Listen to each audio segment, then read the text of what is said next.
বন্ধুরা, আপনারা কি জানেন ঢাকা শহরের কিছু অজানা তথ্য?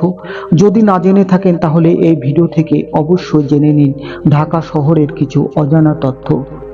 ঢাকা বাংলাদেশের রাজধানী ও মহানগর বা বৃহত্তম শহর। প্রশাসনিকভাবে এটি ঢাকা বিভাগের ও জেলার প্রধান শহর। ভৌগোলিকভাবে এটি বাংলাদেশের মধ্যভাগে বুড়িগঙ্গা নদীর উত্তর তীরে একটি সমতল অঞ্চলে অবস্থিত। ঢাকা দক্ষিণ এশিয়ার মুম্বাইয়ের পরে দ্বিতীয় বৃহত্তম অর্থনৈতিক শহর। ঢাকার জিডিপি 162 মিলিয়ন মার্কিন ডলার। এছাড়া ঢাকার পিপি 235 মিলিয়ন মার্কিন ডলার। ভৌগোলিকভাবে ঢাকা একটি অতি মহানগরী ও মেগা সিটি। ঢাকা মহানগরের মোট জনসংখ্যা 4,82,15,107 জন, যা দেশের মোট জনসংখ্যার প্রায় 11 ভাগ।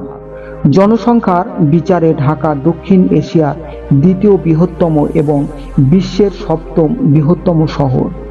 জনঘনত্বের বিচারে ঢাকা বিশ্বের সবচেয়ে ঘনবসতিপূর্ণ শহর। 306 বর্গ কিলোমিটার আয়তনের এই শহরে প্রতি বর্গ কিলোমিটার এলাকায় 23,000 লোক বাস করে।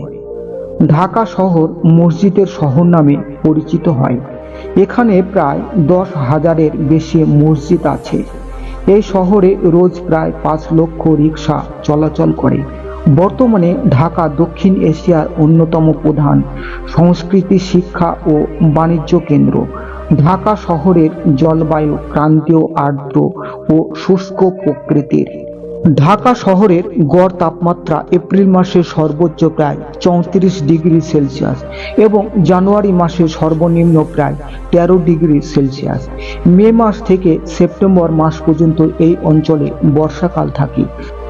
সে সময় প্রতি মাসে গড়ে 300 মিলিমিটারের বেশি বৃষ্টিপাত হয়।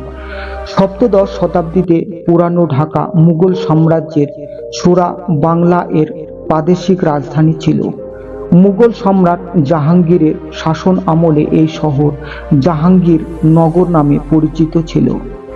বিশ্বব্যাপী মুসলিম বাণিজ্যের একটি কেন্দ্র ছিল ঢাকা এবং বিশ্বের বিভিন্ন স্থান থেকে ব্যবসায়ীগণ এখানে বাণিজ্যের উদ্দেশ্যে আসতেন। ঢাকাতে বিশ্বের সেরা মসলিন কাপড় উৎপাদিত হতো। যদিও আধুনিক ঢাকা শহরের বিকাশ ঘটে 19বিংশ শতাব্দীতে ব্রিটিশ শাসন আমলে। এই সময় নবাবগণ ঢাকা শাসন করতেন। এই সময় কলকাতার পরে ঢাকা বাংলা প্রেসিডেন্সির দ্বিতীয় বৃহত্তম নগরী হয়ে ওঠে। 1907 সালের বঙ্গভঙ্গের পরে ঢাকা নবগঠিত পূর্ববঙ্গ ও আসাম প্রদেশের রাজধানী হয়। 1947 সালে ভারত বিভাগের পরে ঢাকা পূর্ব পাকিস্তানের প্রশাসনিক রাজধানীতে পরিণত হয়। 1950 থেকে 1960 সালের মধ্যে এই শহর বিভিন্ন সামাজিক, জাতীয়তাবাদী ও গণতন্ত্রপন্থী আন্দোলনের কেন্দ্রবিন্দু হয়ে ওঠে। 1971 সালে ঢাকা স্বাধীন বাংলাদেশ রাষ্ট্রের রাজধানী ঘোষিত হয়। ইতপূর্বে সামরিক আইন বলবৎ বাংলাদেশের স্বাধীনতা ঘোষণা, সামরিক দমন, যুদ্ধ ও প্রাকৃতিক বিপর্যয়ের তাণ্ডব লীলার মতো একাধিক ঘটনার সাক্ষী হয় এই শহর। বাংলাদেশের সংবিধানের অনুচ্ছেদ অনুযায়ী ঢাকা বাংলাদেশের রাজধানী। আধুনিক ঢাকাকে বাংলাদেশের আপাময় জনতা রাজনৈতিক, সাংস্কৃতিক ও অর্থনৈতিক জীবনের প্রধান কেন্দ্র। এই শহরের অবকাঠামো বিশ্বের মধ্যে উন্নত হলেও দূষণ, যানজট ও শহরমুখী মানুষের আধিক্যের কারণে জীবনমান উন্নয়নে ঋণাত্মক প্রভাব লক্ষণীয়। সাম্প্রতিক দশকগুলিতে ঢাকার পরিবহন ও যোগাযোগ ব্যবস্থা গণপূর্ণ ব্যবস্থার যে আধুনিকরণ হয়েছে তা বিশেষভাবে লক্ষণীয়। বর্তমানে এই শহর প্রচুর বিদেশি বিনিয়োগ টানতে এবং ব্যবসা বাণিজ্যর পরিধি বাড়াতে সক্ষম হয়েছে। সারা দেশ থেকে প্রচুর মানুষ ঢাকায় আসেন জীবন ও জীবিকার সন্ধানে। এই কারণে ঢাকা হয়ে উঠেছে বিশ্বের দ্রুততম ক্রমবর্ধমান নগরী।